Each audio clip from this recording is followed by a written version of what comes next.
Okay, so let's get started. We're going to talk a little bit more today about, about Laplacian matrices, about random walk, sort of a little bit more math, to kind of give you a little bit more a better understanding what those Laplacians are. In fact, there is a lot of work in the last 20 years in math about various usage of graph Laplacians, and in particular, sort of algebraic graph theory, etc., etc. So we're just going to just touch the very basics. But if you're interested, as always, there are plenty of literature online on the topic, right? Okay, so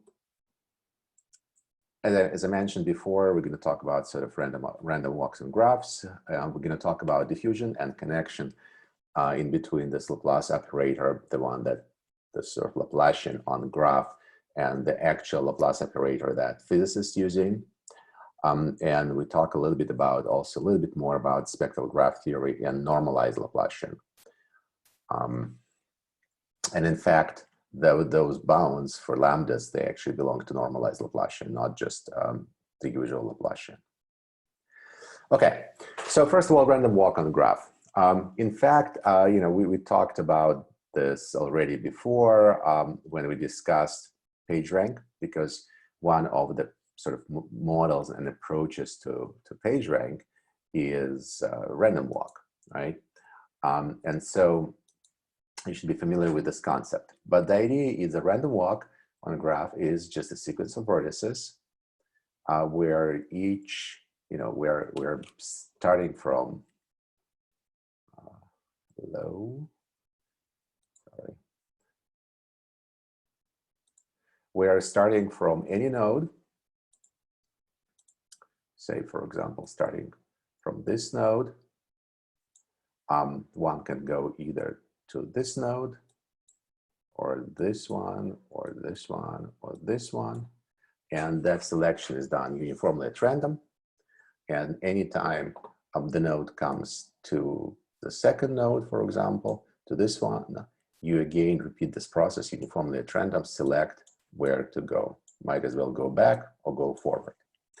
And in this sense, this becomes this random walk becomes Markov chain, because the next step depends only on the current, the next position depends only on the current position, and does not have any memory, right? Any memory of the process. So we're also going to look at undirected graph. So in this case, traveling in both directions along the edges are allowed. So that's a difference in between this and PageRank computations. But that's actually a huge difference, because when you have undirected graph, as you will see, the stationary distribution can be easily reached, versus when you have a directed graph. To reach stationary distribution, we actually had to play all kind of tricks, getting rid of the sinks in the graph, and also adding this sort of teleportation that would allow surfer or the walker jump from any node to any other node. Here we don't have that problem. Okay, and so this random walk is defined by probability transition matrix that just tells me the probability of going from one node to another. And typically, again, this probability is just computed by having an equal probability to follow any of the edges that emanates from a node. Okay. So if you think about this random walk, on 2D surface, right, on 2D plane, well, that would typically what it's going to look like. If we think about regular graph, sort of that's the steps of the random walk on a graph. Now, if you try to actually simulate this, is trace it on your graph, you'll actually see similar picture. So let's do some math here. So we're going to be considering undirected, right, connected, and for a minute unweighted graphs. in general, you can actually add weight to the graph. Sorry, guys, just one second.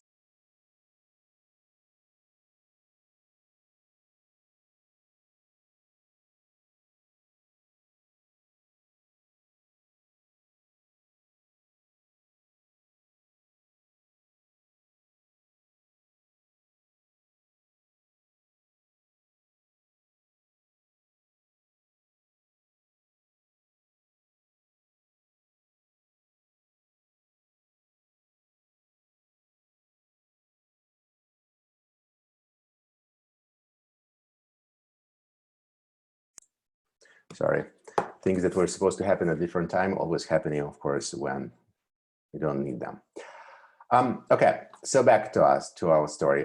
So we're considering undirected, connected, unweighted graph. And for this graph, we'll build this transition matrix, this probability transition matrix. And the way we're going to build it is the following. If there is an edge in between, between two nodes, there is an edge in between them, then we set up a Pij probability of moving from node I to node J. And it is equal to 0 if there is no connection. So, you know, if I, instead of just writing out the nodes and edges, if I just use adjacency matrix, then Pij is adjacency matrix divided by the node degree. And what's important here is to notice that we're going from node.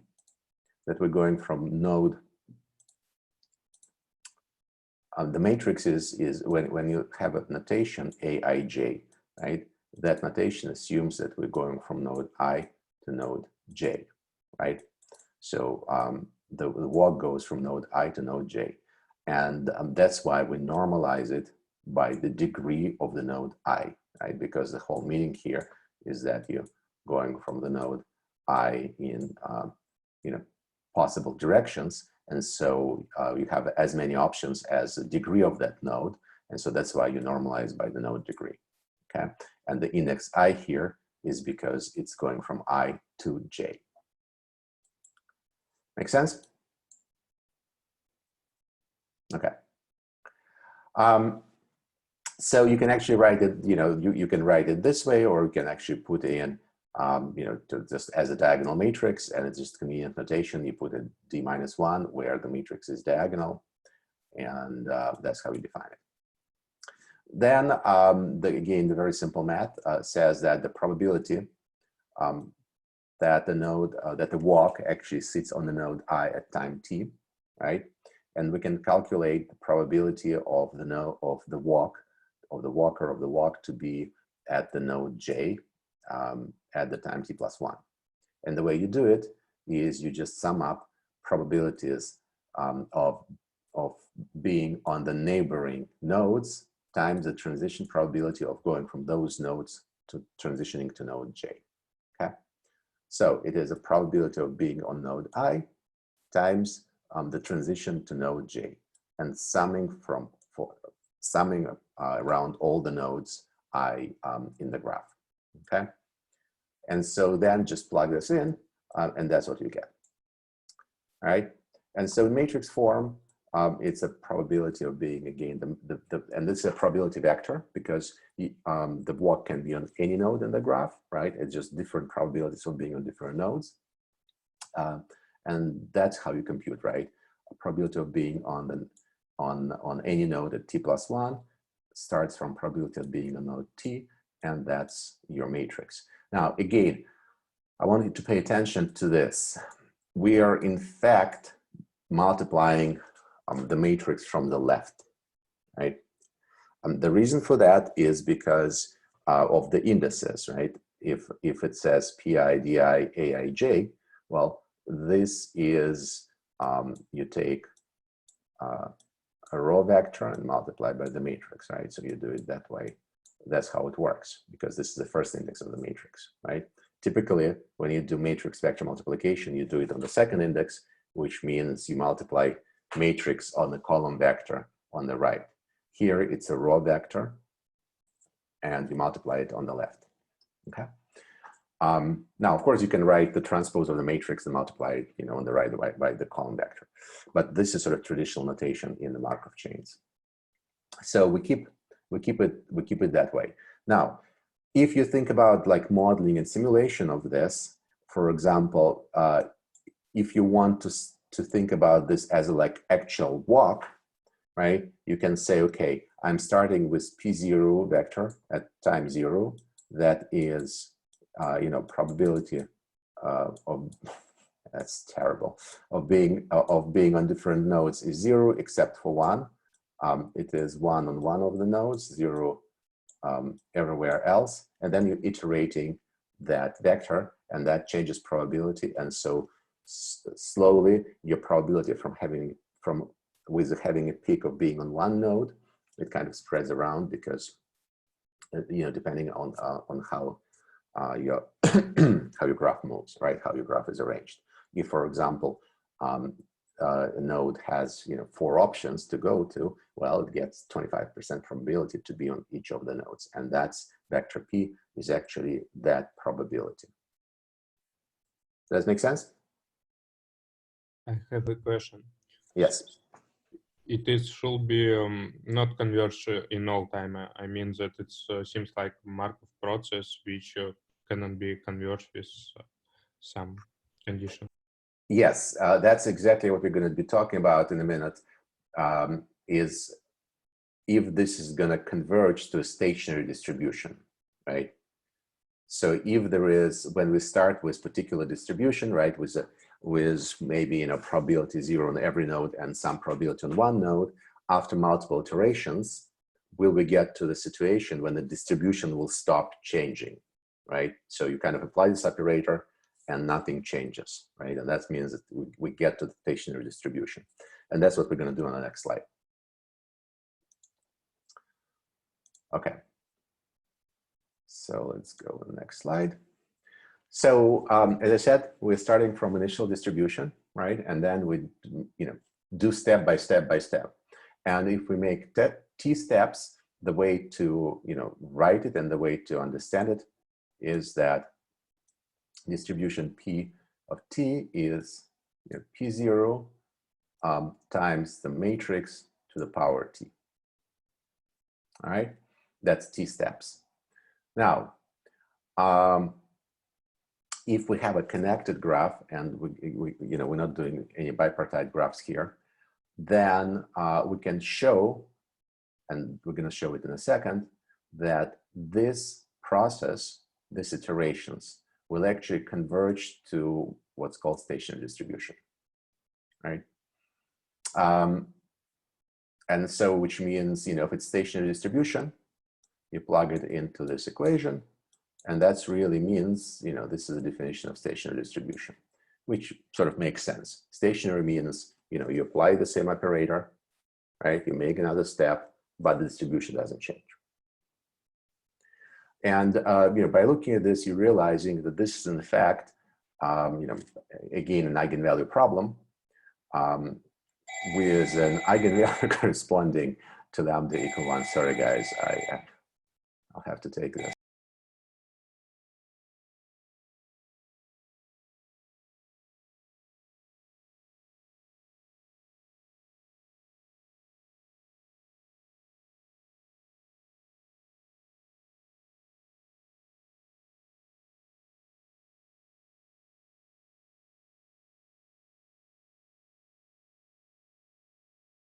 You know, like when the delivery is, it should be in between like 8 a.m. and 24 hours, right? What's the probability that they're gonna deliver it when you actually doing a lecture for 1 hour during the day? Well, guess what?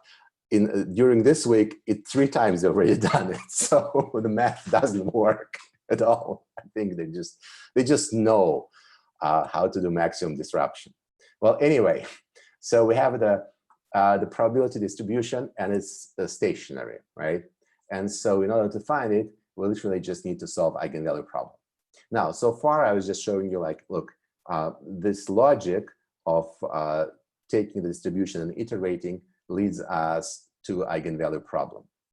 But in fact, there exists a theorem, And we also, I think we mentioned it before, it's called Perron-Frobenius Theorem, sort of its fundamental theorem for the Markov chains. And it has like lots of different formulations. But if you look for like real square matrix formulation, and there are several conditions that are satisfied, and the conditions are the matrix is stochastic, and this particular form of the theorem we apply to stochastic matrices, but it's actually more general. So if the matrix is stochastic, which means the entries are non-negative and rows sum up to 1, and that's what we have because we took our matrix, we converted it into transition probability matrix by dividing by the node degrees, and so that makes all the rows in our matrix to sum up to 1. If the graph is strongly connected and the matrix is irreducible, well, graph strongly connected, remember, it means you can get from any node to any other node.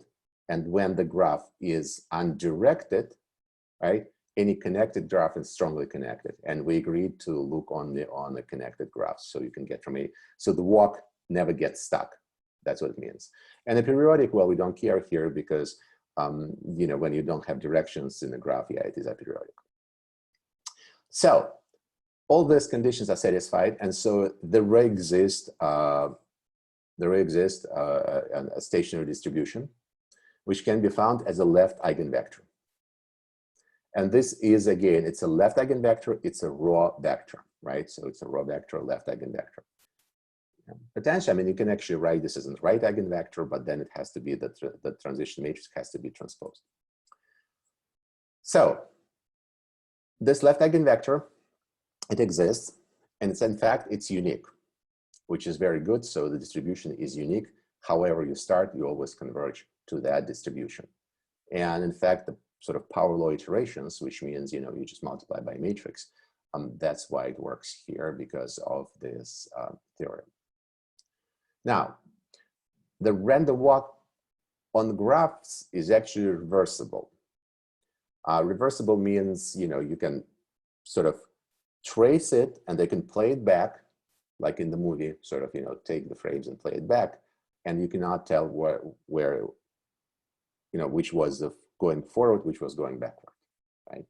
So it's reversible because, again, because there is no directionality in the edges, you can reverse any move. And practically what it means, and that's called detailed balance, that is, you know, probability of being some node and going to its neighbor is equal to probability of being on neighbor and coming back. So those two products are equal, and that's what makes it reversible, right? Or that's the requirement for reversibility. So if that is true, and that is true for our walk on undirected graph, then just plugging in, substituting the definition, how we define the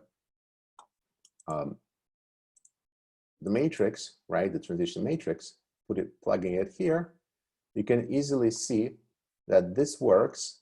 And remember, our graph is undirected, so Aij is AGI. So it works only when this ratio is constant.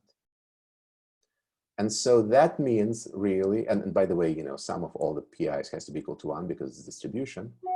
That works only when PI is equal to the following, right? You can actually easily calculate this. All right. Okay. So that means actually very, very simple thing if you look at this. Pi is a probability of being on the node I. It is proportional to the node degree. And that's pretty much it, right? So this is very sort of intuitive and naive you know, explanation where you actually start walking around, and if you can go and be on any node, there is a higher chance, of course, to end up on the, or you'll spend more time on the node where that has high node degree, more connections, more roads going to it.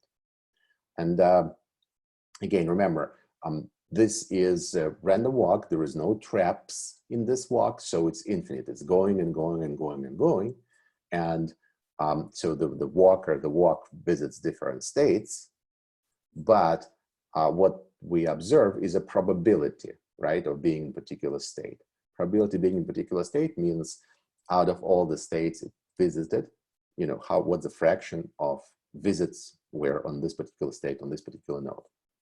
And so what this says is when you have this random walk on undirected graph, the probability of being on node I is proportional to that node degree, right? And that's a stationary distribution. So the nodes with the highest degree will have the highest probability. Now, this is not true when you have a directed graph. Now, when you run PageRank on undirected graph, this also will not be true because remember, with the PageRank, we actually had to adjust this transition matrix by adding those teleportation jumps, right? And that makes those jumps, those teleportation hops, they do change the stationary distribution, right? So PageRank run on a undirected graph will give us different distribution from this one due to teleportation. But if we turn that off completely, then the answer is trivial. So the distribution, the probability is proportional to node degree. Any questions here? Make sense?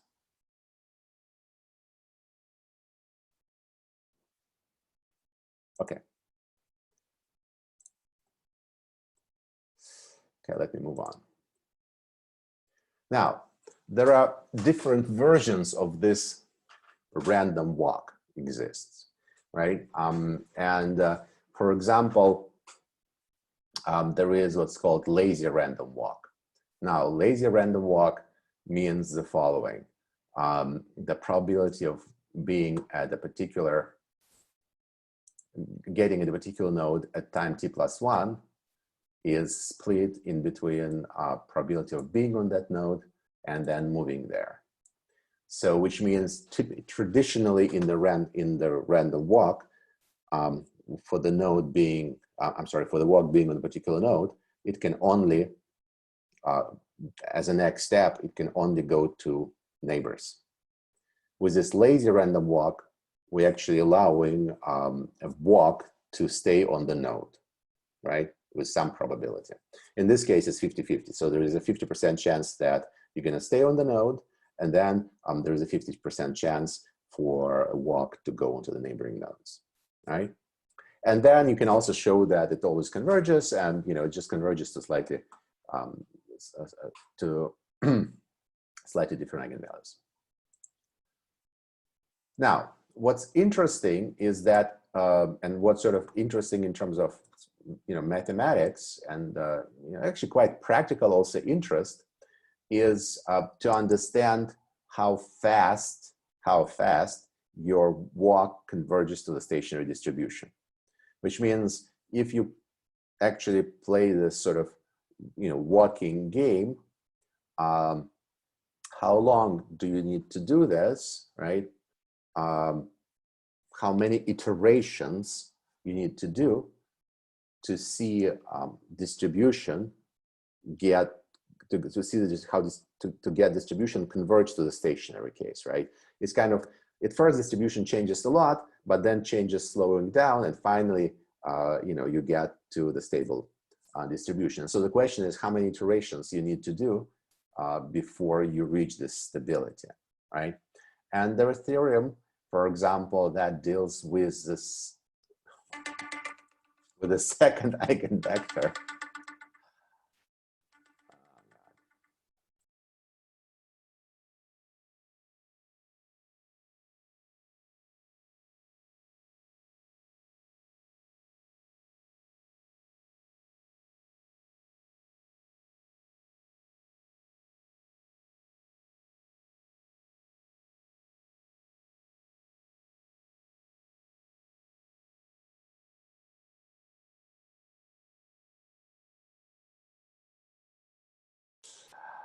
All right. Okay, so so that's lazy random walk. And so if you look at the distribution, and let's say it starts from a particular node, right? So we actually started from a particular node, which means the probability everywhere is 0 except for that node. And then the probability spreads around and increases and goes, across other nodes. And so what one can show is that probability of being on a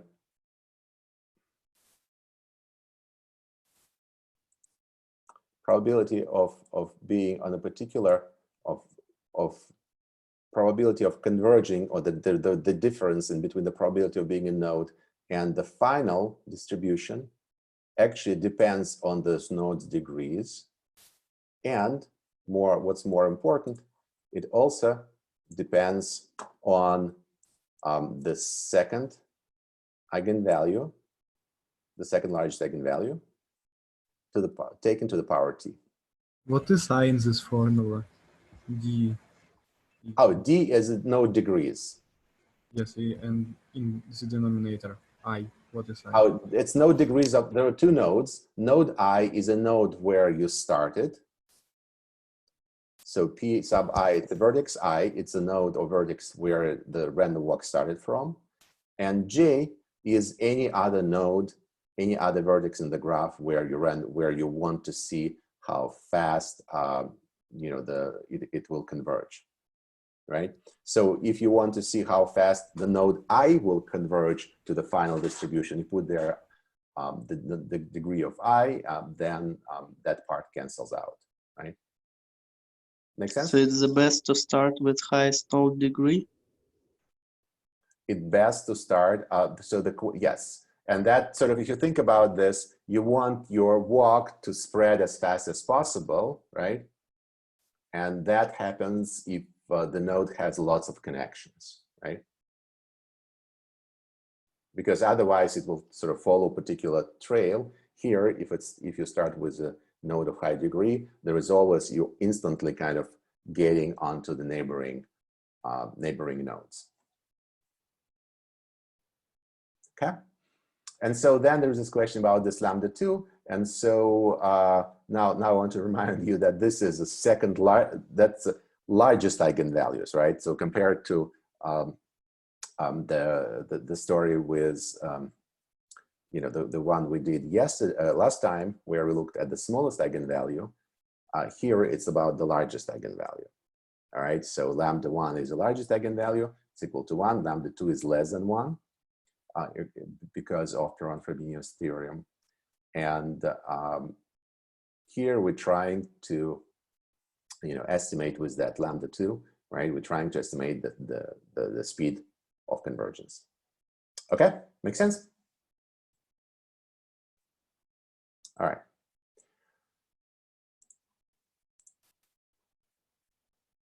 Okay. Now I want to step back. Okay.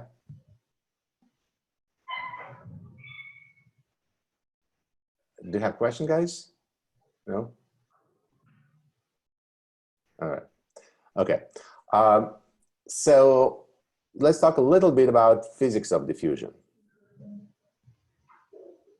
So what I want to do now is to connect the physical properties with the Laplacian operator, right? We kind of talked about it a little bit last time, but now I want to make it explicit.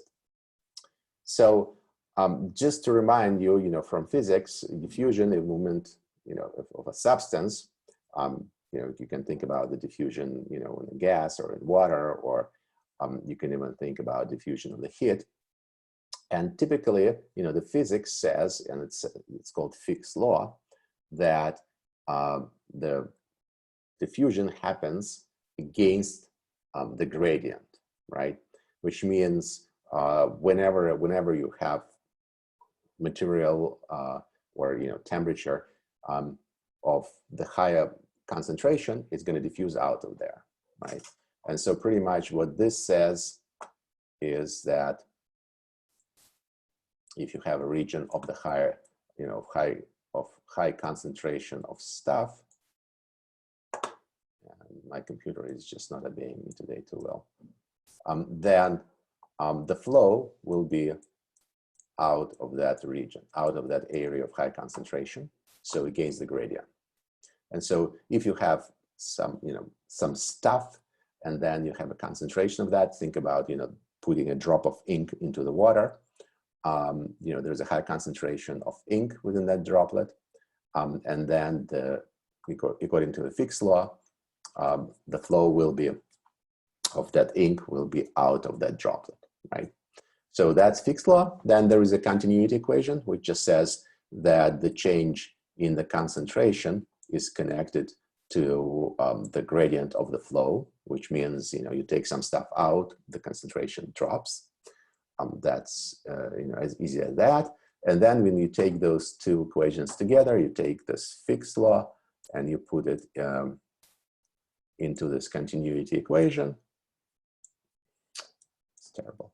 You get a diffusion equation or a heat equation, right? And then the equation we normally, see as and you solve quite often if you actually worked on some partial differential equations. That's sort of classic example. And delta is this Laplacian operator, right? Which is double gradient squared. So that's where the physics come from. Now, if we try to model this or apply this physics to the graph. Oops. So let's start to just take this logic and apply it to the situation when you have a graph and when you have nodes, and where you have, if you wish, some stuff or quantity per node.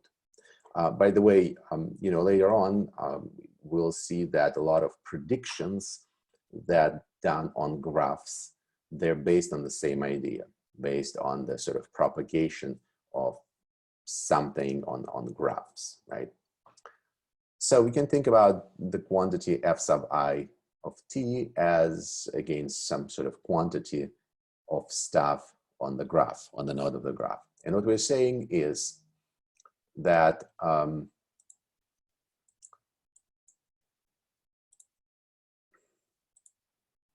that the amount of this quantity at the time t plus 1 is equal to the amount of that quantity the previous moment of time plus the change. And if we're here working with the same ideas as diffusion, right? So we're trying to do diffusion, then what we're saying is the following. The substance can diffuse, can move from one node to another if they're connected.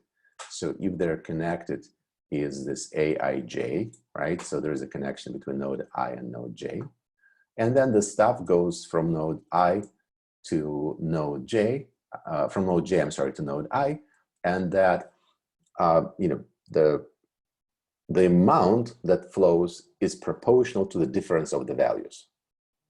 So it's again the same gradient type of, the same diffusion type of idea. The diffusion happens against the gradient, and the rate of the diffusion is proportional to the sort of gradient. So the higher the difference in between the concentrations, right, the more will be the flow. The faster the flow, the more stuff will flow. So the same thing is here.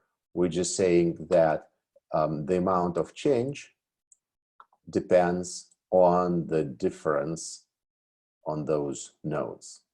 And so if the nodes have the same amount of stuff, then there'll be no flow from one node to another. If they have different amount of stuff, then there will be flow, right? And you can actually, even without like sort of going through all the math, you can imagine that if that's a process, what's going to be happening after a while? So after you run this process for a while on the graph, what's gonna happen with the sort of amount? All the nodes should have equal. Yeah, it should. Yeah, exactly. It eventually, when everything when the process runs for a while, it will all the nodes should have equal number of stuff, because you know, those changes should stop. And you know, if you think about, I don't know, heating, or again, droplet of water, you put it into the droplet of ink into the water, a glass of water, you will see how eventually it will spread over the entire glass, right? Or you know, you heat a plate of metal, and then, you know, it's going to be warm all over again. So that's pretty much the process, but this is sort of mathematics behind it, right? So you can actually write this now as a differential equation. This is your right-hand side. And you know, what's interesting is the next line is, I'm taking the differential equation, I'm taking this right-hand side, I'm just making a very simple change because, you know, I take the sum and put it into the formula.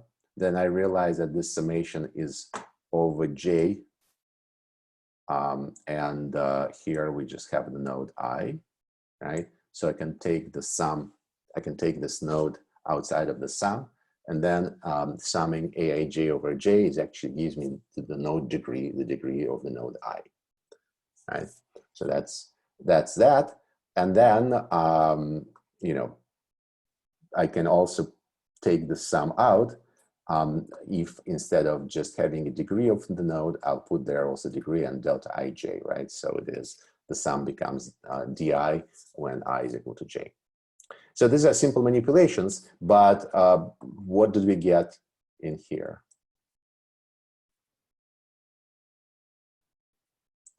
Right?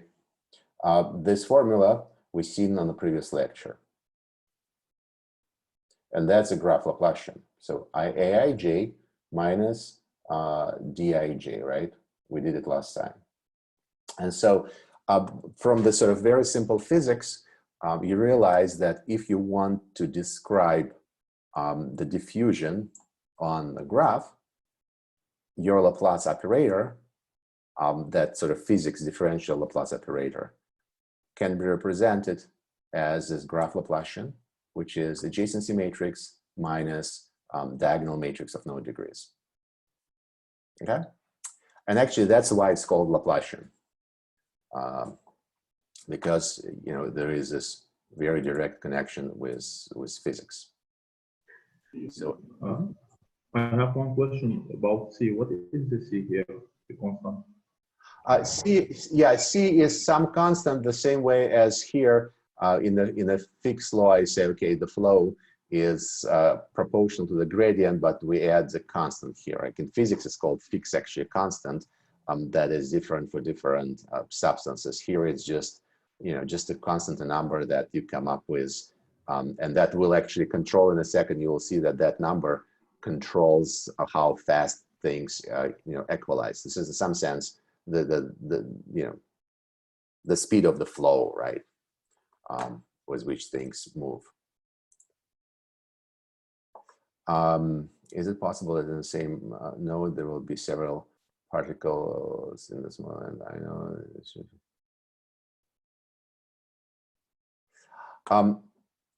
By the way, guys, if you have a mic, it's better if you ask questions. Just using the mic is easier.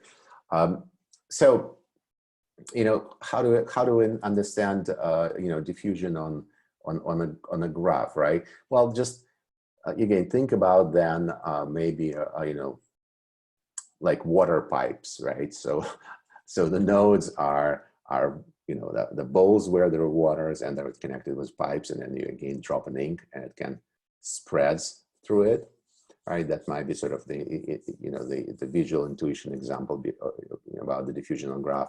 Or another way, think about again, you know, a plate, and there is, you know, sort of, for example, by whatever reason it's designed such a way that, or you know, think about metal frame, right? And then you're heating it, and then the heat propagates along the wires of the frame and slowly spreads around. That's sort of the example, also example of the diffusion on graph, right? It's just wireframe, you know, it doesn't necessarily have to be like sort of simple rectangular, right? It can be anything. But practically, this is going to be used to actually calculate influence, how that propagates on graph, or different properties on a graph. If you have for example, some properties assigned to different nodes, and you want to figure out, you know, those properties on other nodes, that's one of the ways you can do it. Now, for example, I know age of people in social network, and I know connection, and I don't know age for other nodes on the network. So the way we're going to predict, we talked about predicting of somebody's age, is to look at the age of his neighbors or friends. But now imagine that you don't know the age of his friends, but you know the age of, you know, friends of friends or friends of friends of friends, right, in terms of network. And so that means you need to take that age information and spread across the network in some consistent manner, right, that it still satisfies the information on the nodes, but also predicts or gives you values for those nodes that are not there, that the information doesn't exist before. In other words, think about a function that's defined on separate nodes, and then you want to interpolate this function across the entire graph.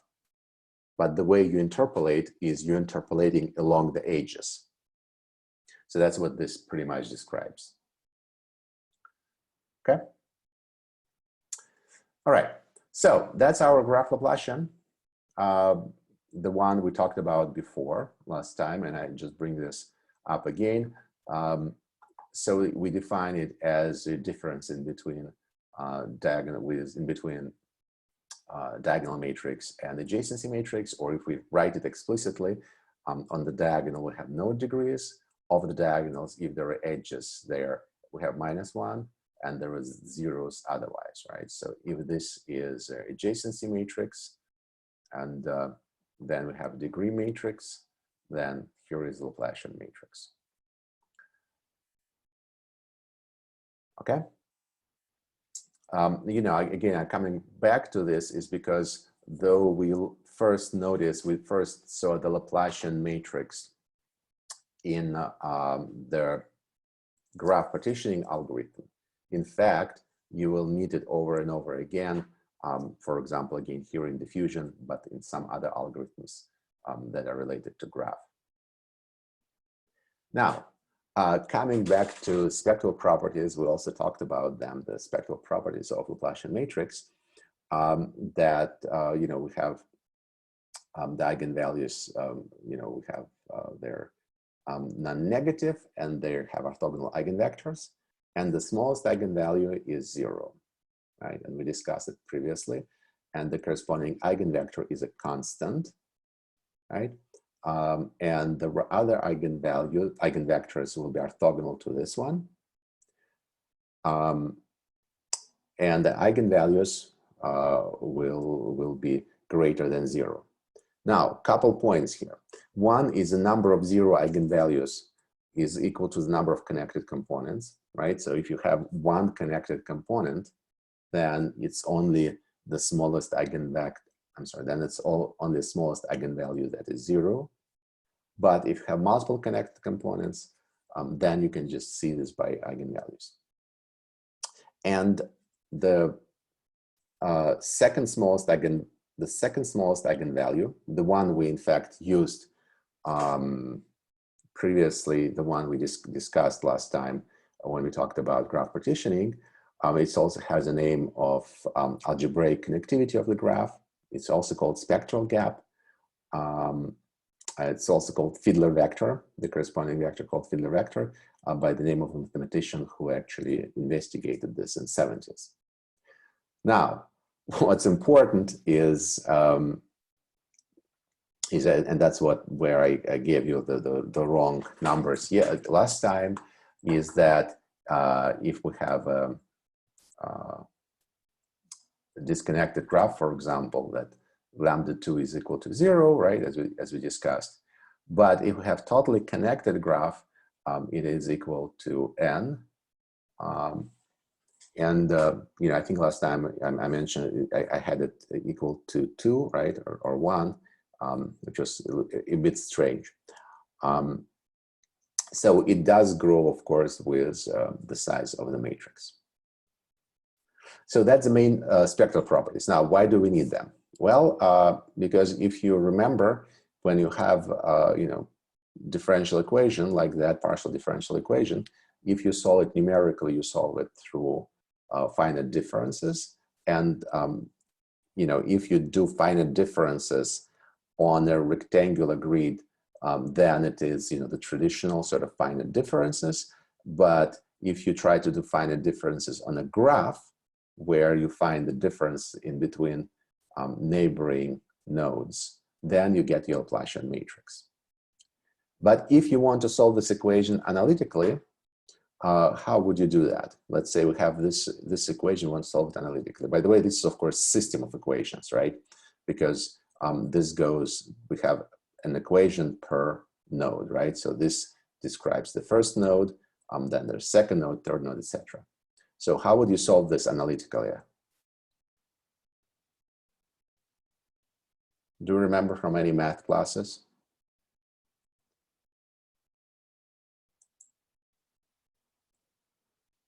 So it's simple differential equation like с разделяющими переменными. So you have, yeah, so you want to do it to separate variables, but see the challenge here is this is a, we have here, you know, this is not just one equation, this is multiple equations, right? So it's a system of equations. It's node Fi and this is Fj, right? And this is a matrix. So, I mean, there is a standard way of doing it, right? Is by trying to express, like you said, through separation of variables, trying to express solution as a linear combination of basis functions, right? And so in this case, let's take a look at this diffusion equation. And again, if we were doing sort of physics, that would be you know, a set of partial differential equations where you have derivatives with respect to time and where we have derivatives with respect to x, say x, y, and z. Here, instead of those x, y, and z derivatives, we have the Laplacian matrix. So what we can do is we can actually, like you said, do separation of variables and write the solution in the eigenvector basis, right? In the base eigenvalues, eigenvectors. We take time, we put time within the coefficients, and these are basis functions, right? And the basis functions are eigenvalues and eigenvectors of Laplacian matrix. Then we can easily, you know, plug it in and do the usual stuff with differential equations, right? Because you do separation of variables, the derivative stays only with those that have time in there, you know, and then you get equation only for the evolution of the coefficients, and then you can get, you know, write down the solution, right, as a combination over all basis functions. So this is the usual stuff. Now, to the question, you had a question previously also, you know, the role of the C. Well, here it is, right? So the C will actually control, you know, the pace with which the results will be changing, right? With which the function will be converging. Now, what's interesting here is that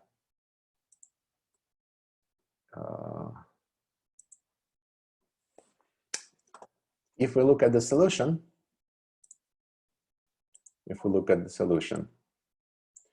we remember, and remember for a second that this is Laplace matrix, Laplacian.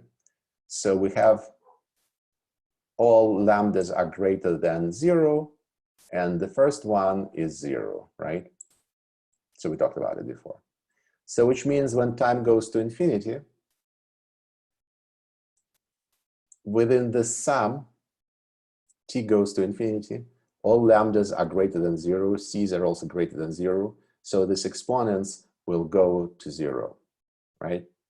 And there's only one that will survive when time goes to infinity. There's only one exponent that survives, the one that corresponds to lambda 1 equal to 0, right?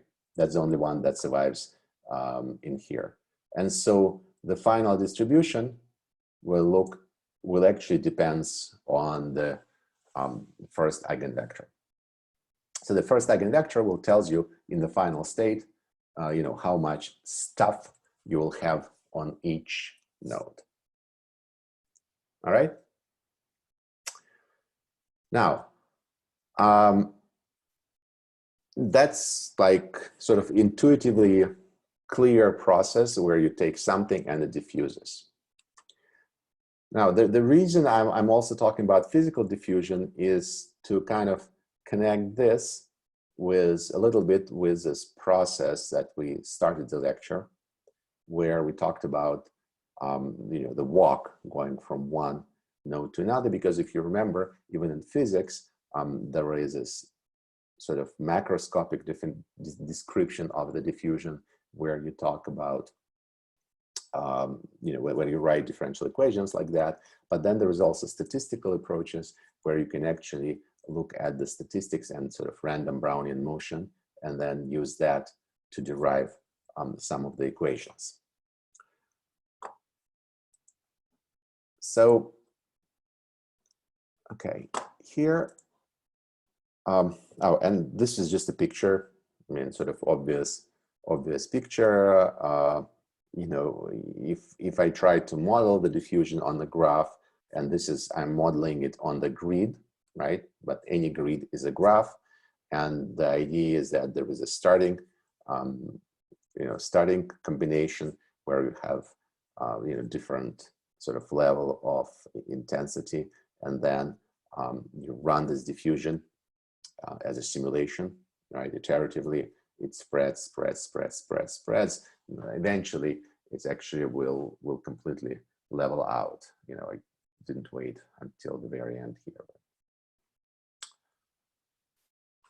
Now, so we got that in plus infinity, our solution is normalized unit vector like this. Yes, exactly. And so why it's a value? Why is it what? What is the value behind this? So in plus infinity, we had normalized vector. Why we should do this? Oh, what's the goal of doing this, right? Yeah. So actually here the goal is to understand the process, because of course the most interesting part is if you have different starting conditions, how fast you reach certain regimes, right? I mean, the answer what time goes to infinity is clear. It's interesting how this process is evolving. So that's the main reason. Plus, I just wanted to show you, the where and how the Laplacian operator actually connects to the physics. Just again, kind of why we want to know, for example, the process. Well, the reason is, probably the most striking example is like right now with infection. We all know that eventually it should plateau, right? So the final state is known. The final state is X% of population is infected, right? But the question, like how that infection actually spreads, right, and how you will get different parts getting infected. You can think about actually diffusion is one of the models you can actually use there, right? Because it propagates along the contacts.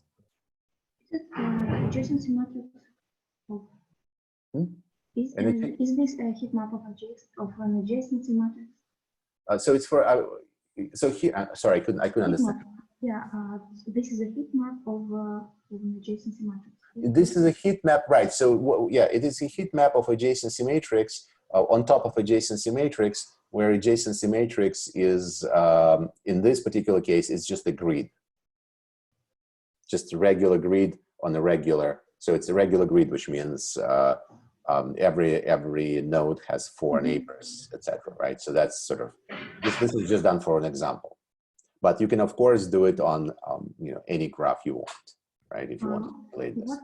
What color stands for? Here, color stands for different level of intensities. So, you know, the red, I think those dark brown is just, so you can set up, remember, you know, you can set up different initial conditions and you can say, okay, you know, all the nodes have zeros and then this has initial value or initial concentration, you know, equal to, I don't know, 50, this is 20, this is 10. So it's just different initial conditions for different parts of the graph. And it just shows how it smoothes out and spreads out. Okay. All right. So, you know, couple sort of observations which you actually already you know, made, but they're sort of you know, instructional, right? So Laplacian operator by itself as an operator, it's what's called a, you know, smoothing operator, which means when you apply it to some function, it smooths it out. Now, why, you know, why is that happening? And, you know, we saw it, right? You take those initial distribution and then you apply Laplacian, apply, and eventually everything flattens out. So you just don't want to apply it too much. But the way it works is the following. If you, again, I'll just take this Laplacian operator, right? And I apply, you know, I put it into, you know, explicitly the difference between diagonal and the adjacency matrix. I again just write it out, and then I, you know, pull out the node degree. And so what it says really, it says the following: when I apply a Laplacian operator to a node, what happens? It takes the value of the function on that node and subtracts the average of the function on the neighbors, right? So if there is a node and then there is neighbors, right? What it does is literally takes the value on the node and subtracts the average on the neighbors, thus moving the value on the node to towards the average of the neighbors. So that's what it does. You can also understand it from this you know, matrix, which is you know, what we use also, by the way, on when we looked for graph partitioning, right? But if you look at this bipartite, I'm sorry, if you look at this form, right, where it is, again, you take the smoothing operator and make a quadratic form out of it, you realize that this quadratic form is going to be minimized, for example, when the neighboring nodes will have similar values, right? And this quadratic form directly relates to the eigenvalues, eigenvectors, and sort of the smallest eigenvalue will correspond, obviously, to you know, all the nodes getting the same value, which is, if you remember, again, smallest eigenvalue, the smallest eigenvector in that case was all ones, right? And the second smallest gives us also very smooth solution. So, you know, there is sort of no magic in this. It's just all those things are connected, right?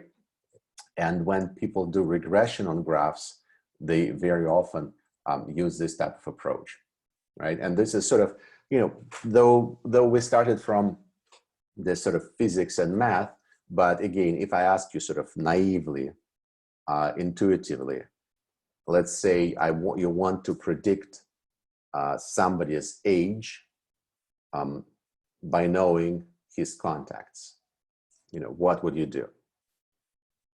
You probably take its, you know, how would you predict somebody's age? You take his contacts, right? And you probably calculate the average age of his friends. And that's going to be your predictor. But that's literally what this does, right? To calculate, it pushes the value of the node to the value that is average of the neighbors. And then if you apply this iteratively and repeatedly to all the nodes, it eventually, of course, levels them out, make them all have the same value. Okay? All right. So a couple more things is this normalized Laplacian. You know, those of you who might get sort of interested looking in depth into this topic might meet a lot of this sort of normalized Laplacian stuff. Now, and in fact, normalized Laplacian is what allows us to connect those random walks and this physics of diffusion. So the way normalized Laplacian are defined is through, well, normalization of Laplace matrix, right? So you take this L matrix and then you scale it the following way. Now, it's kind of interesting way to do it. The reason you do it this way instead of just multiplying by, for example, d minus 1 is because you want normalized Laplacian to also remain symmetric. So if you do that, here's the definition. It has ones on the diagonal. It has this value, which is -1 divided by the node degrees when there is an adjacency, and it has 0 otherwise, right? Just to remind you, I'll go back for a second. You know, the definition of graph Laplacian is diagonal, degree on the diagonal, -1 of the diagonal, and 0 where there is no connections. And so here we're making it such a way that diagonals are equal to 1. So that's called normalized Laplacian. And then with very simple mathematics, you can actually show that the random walk matrix, right, the one that we started with, transition matrix, that is d minus 1 times A, you can actually show that is equal to this expression where this L is the normalized Laplacian. Now, why is this important?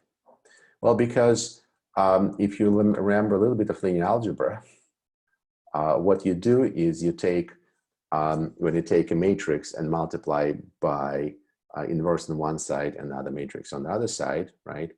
That actually is called similarity, it's similarity transformation, right? And those similar matrices have a lot of similar properties. And for example, you know, that relates to eigenvalues. And so there is, it's not a, you know, an accident that when we started with transition, when we looked at the transition probability transition matrix, the random walk matrix, we look at the maximum eigenvalue and is equal to 1. It actually corresponds to smallest eigenvalue equal to 0 in normalized Laplacian, right? I don't want to go a lot into the details here. You know, if you're interested, dive in. Just want also to point out that there are some, you know, interesting properties that one can have for this normalized Laplacian. So first of all, for normalized Laplacian, and by the way, this was that what I mistakenly put last time on the slides.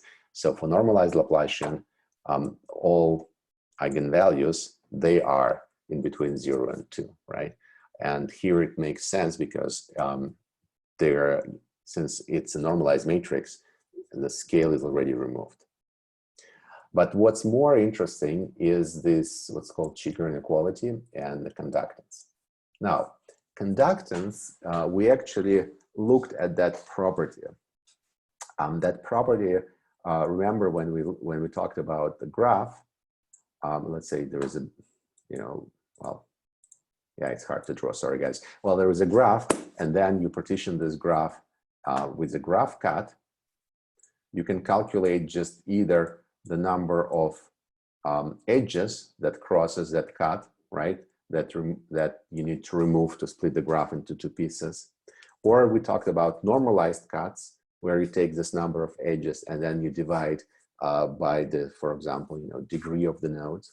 Or there was also what's called conductance, where you take this cut and you normalize by minimum of what's called volume of the cut. And volume is the sum of the node degrees in the set, or sum of all the edges.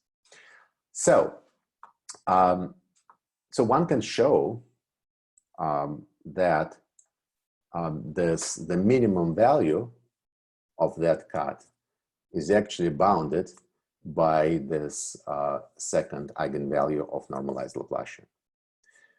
Now, why is this important? Well, because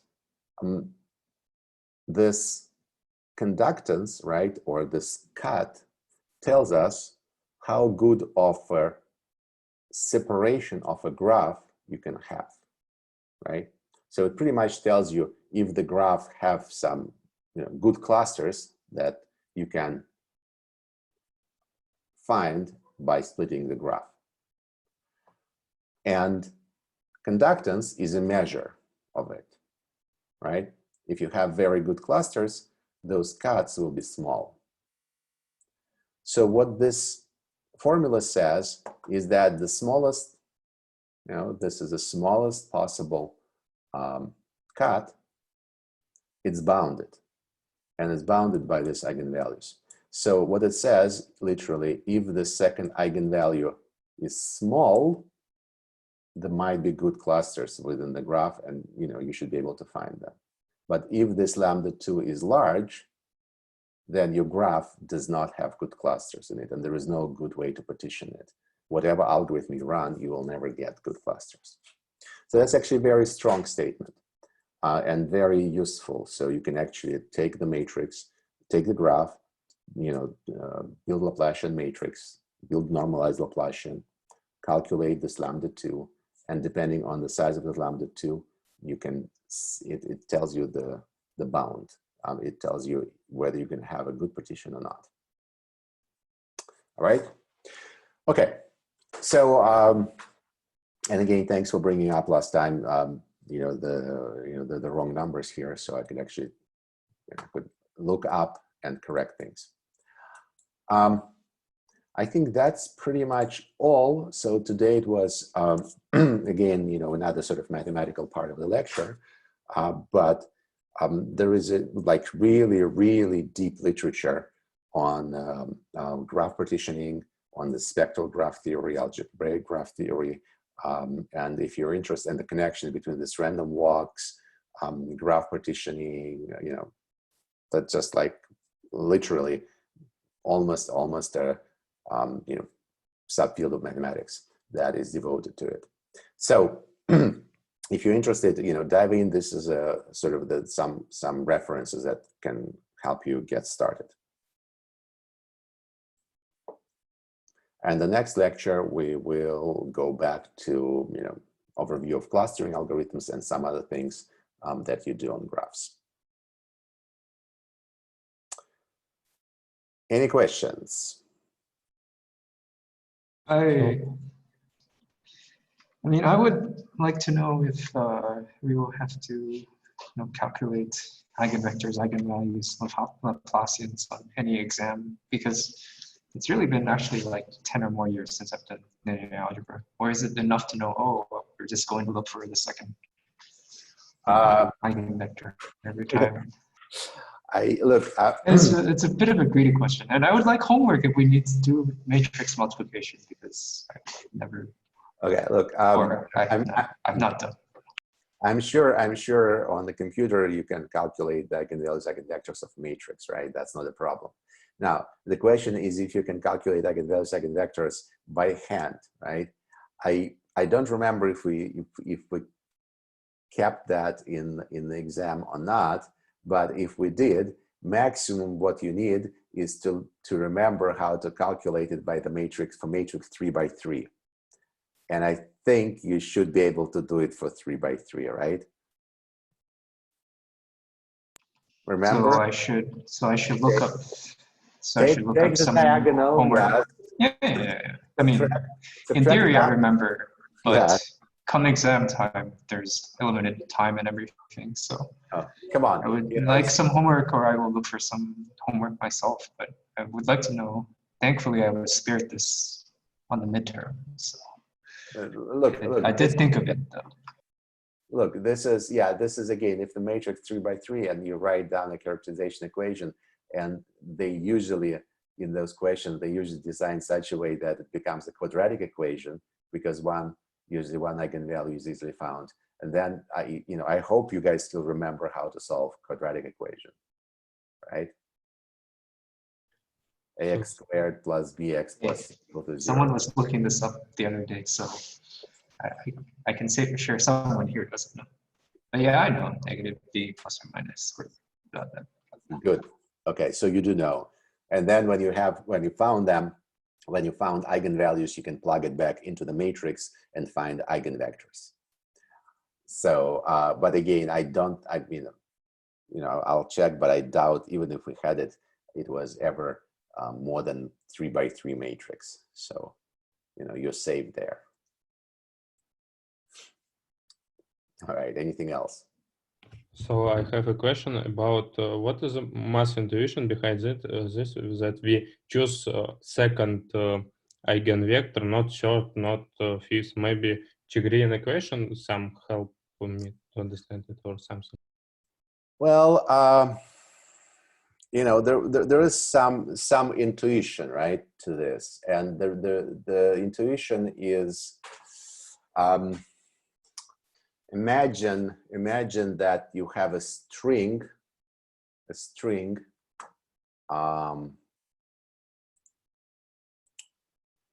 me try to draw this. Let's say there is. Oh, it's not working today for me. So let's say you have a string fixed in between two walls, right? And like a guitar string, and then you pluck it and let it go, and it starts oscillating. And remember, for the string, you will get, actually, if you remember a bit from physics, you will get what's so-called harmonics, right? You will get,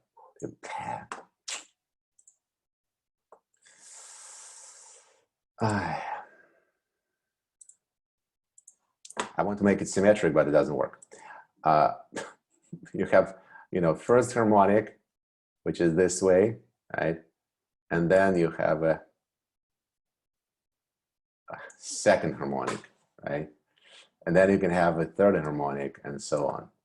So the intuition is that it's actually second eigenvector that describes second harmonic. And the second harmonic, in some sense, splits your string into two parts, right? It's a part where wave goes up and then wave goes down.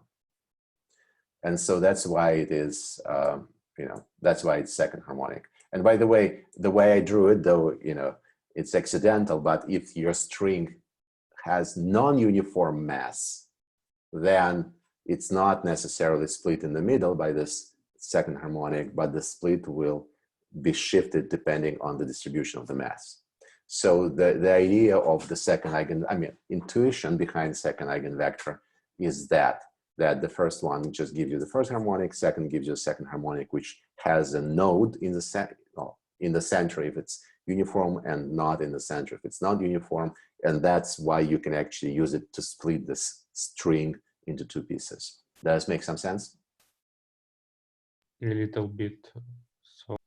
So it's like physical intuition about it. Yeah, it's physical intuition behind it. And again, like thinking about strings, okay, I said string, but you can think about string as a bunch of masses, like masses connected with springs. Also, if you remember from physics, some sort of, the favorite,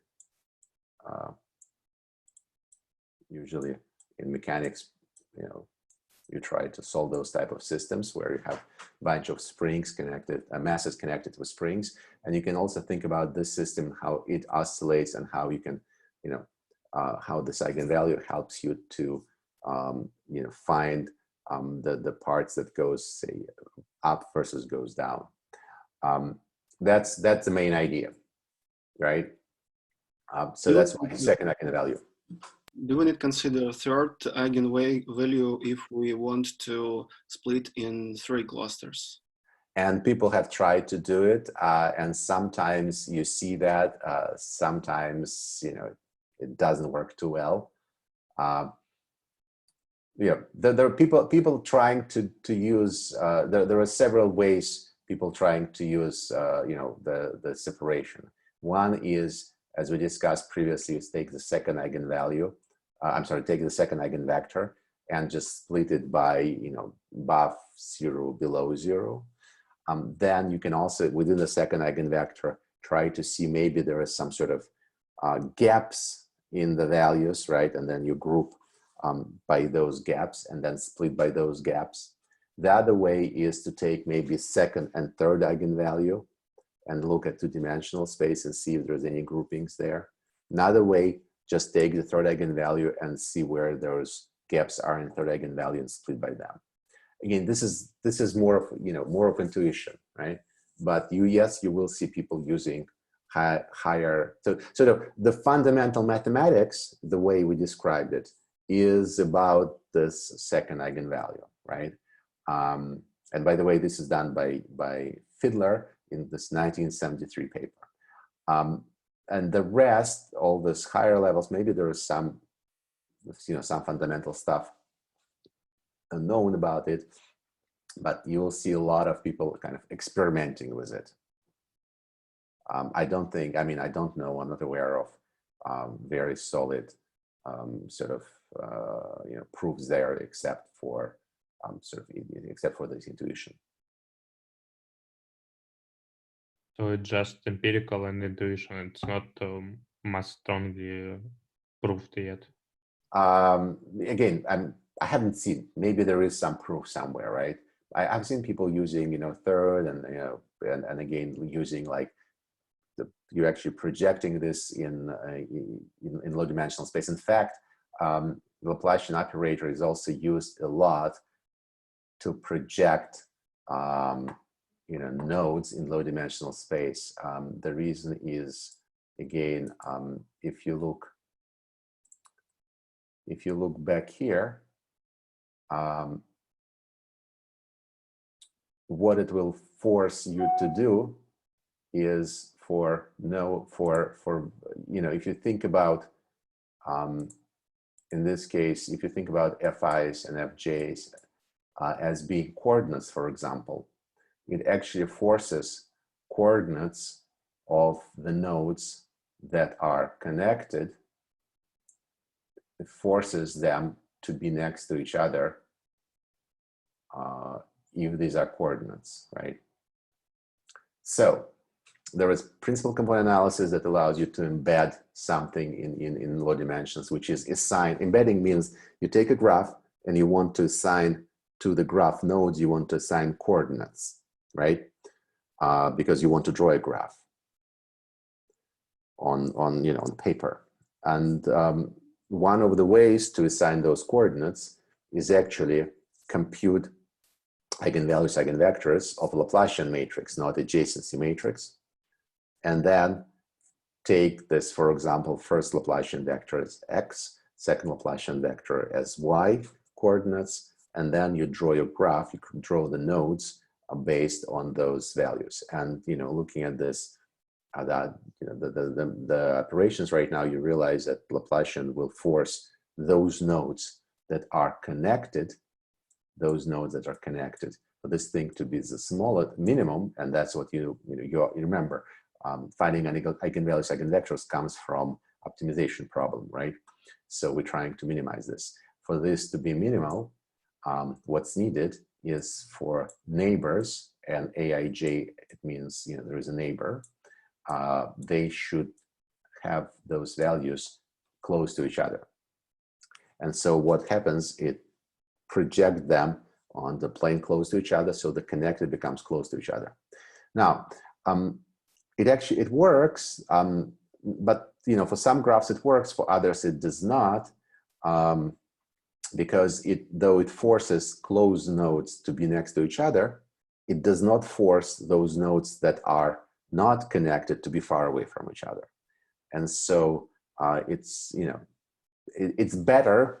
I mean, it's embedding. You can try it. Sometimes for some type of graphs it works, for others it will not. But if you look for, say, Google Laplacian embedding, for example, that term really means calculating eigenvalues, eigenvectors of Laplacian matrix and assigning to the points or to the nodes the coordinates, which are second eigenvector, second, maybe second, third eigenvector from the Laplacian.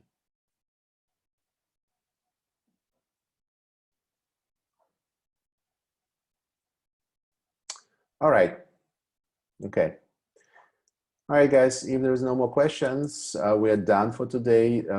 Somebody was asking me about recording. You know, it's going to be out there.